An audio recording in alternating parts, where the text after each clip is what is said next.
For our viewers who are not familiar with who you are, give us the 30-second, synopsis of why your opinion on this matter should have weight. Well, I've been conducting tobacco research since 1994. I've published 60 plus articles in the professional medical literature. I've established a solid approach toward helping smokers quit when they are unable or unwilling to abstain from tobacco and nicotine altogether.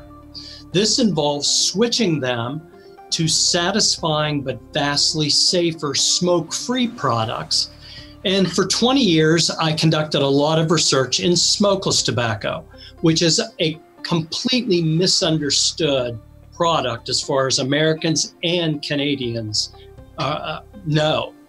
And now I've moved to vaping because I've seen the same strategy, the same playbook, if you will, applied to vaping as has been applied to smokeless tobacco. The research is just starting to come out where apparently it's showing that there's a dramatic uptick in youth use. So worrisome. In fact, in Canada, there are numerous school principals that are actually removing bathroom doors off of the boys' bathroom in high schools because they just simply can't trust the kids to not vape in there because they're so addicted. We all need to be concerned about teen use of all drugs.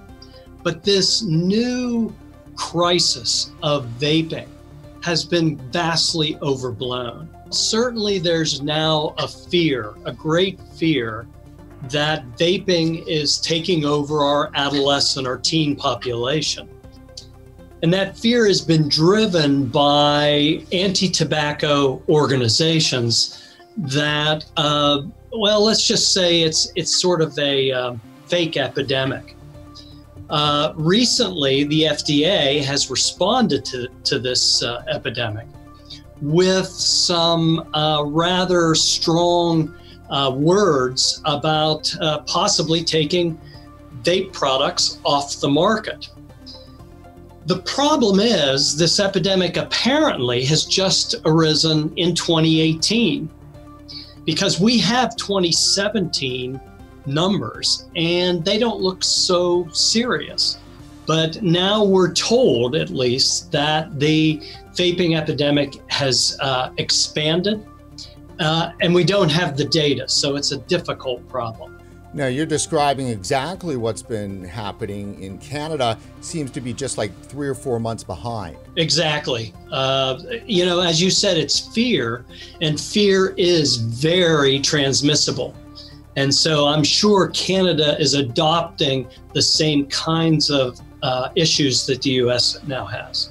Well, and certainly when it comes to the research, there seems to be no public access to the research that's currently purportedly being used by Health Canada to help drive potentially some of the decision making that they're going to be doing with regards to vaping. Yes, I mean, that's been the problem all along, is that the numbers that US regulators are basing their claims on simply aren't available to the wider research community. Do you think there's something that potentially could be different with regard to what they are describing and what they're seeing with youth in the US? There wouldn't be any difference with what would be going on with youth in Canada, I would think.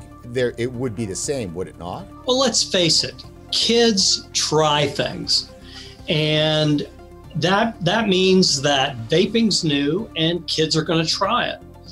I don't think Canadian teens are any different than American teens in their interest in new products and new ways to consume nicotine and tobacco. Do you think then that the hysteria and the alarm is being leveraged to get the government to possibly open up the Regulatory Act, or at least work within it to crack down on vaping? I don't think there's any question that the youth access and youth use crisis is being used to drive a lot of regulatory, legislative, and even legal actions against vaping.